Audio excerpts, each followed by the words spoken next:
essentially it's made up of 5 micro jet engines, gas turbines. There's 2 on each arm and 1 around the back.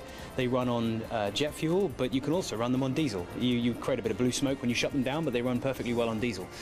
Other than that, you're charging some little lithium batteries, which are what start the engines, and that's it. Other than that, it's just flying it sensibly and looking after it. It's not really, I could say, rocket science. The price you pay, if you like, for this kind of flight is it's very energy intensive. When a Harrier used to hover or a helicopter hovers, it uses up a lot of fuel. So this consumes around 4 litres a minute in the hover. So you can fly for 3-4 minutes quite easily, and we've got another version that certainly on a cold day when you get more thrust, then it'll fly for about 9 minutes.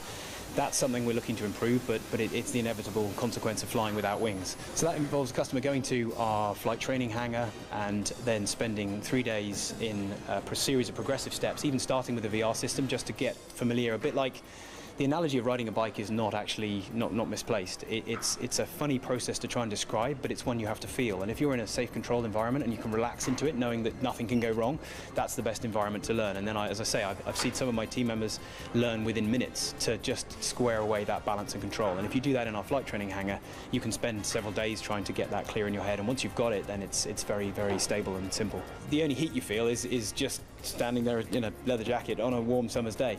The heat strangely blows away. If you watch this as an audience member, you probably get exposed to more warmth than I do as the pilot. It's actually surprisingly calm and not very violent. It's very passive and gentle when you're flying it. I would sort of demystify this in the sense a bit like buying a very high-end supercar or maybe a sports motorbike. A sports motorbike, if you abuse it, it can cause you a problem very quickly. The same with this. If you're sensible with it, it doesn't have to be very dangerous at all. The preferred real ownership model that we've seen so far is people actually leave the suit with us and then come to us to carry on their learning and training. And if they want to fly it in a location of their choice, then we can make that possible to them. Of course, it doesn't preclude them from having it stored in their garage somewhere, but it does take a little bit of maintenance, I suppose, a little bit of knowledge, but nothing approaching that of a helicopter.